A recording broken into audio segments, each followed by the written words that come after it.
রাজস্ব আদায়ের ঘাটতি পূরণে ব্যাংক খাত থেকে সরকারের ঋণ গ্রহণ ব্যাপক হারে বেড়েছে। এর পরিমাণ প্রায় 7%, যার পরিণতিতে চাপে পড়েছে দেশের আর্থিক খাত। সরকারের ঋণের এই ঊর্ধ্বগতি গত 3 বছরের সর্বোচ্চ পর্যায়ে পৌঁছেছে।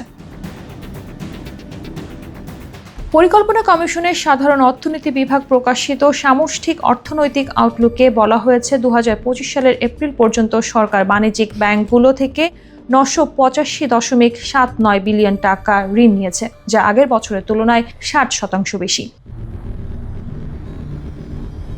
এই ঋণ প্রবাহে বেসরকারি খাতে বিনিয়োগে নেতিবাচক প্রভাব পড়েছে, কারণ ব্যাংকগুলোর অতিরিক্ত অর্থ সরকারি খাতে চলে যাওয়ায় বেসরকারি উদ্যোক্তারা প্রয়োজনীয় অর্থ সংস্থান পাচ্ছেন না।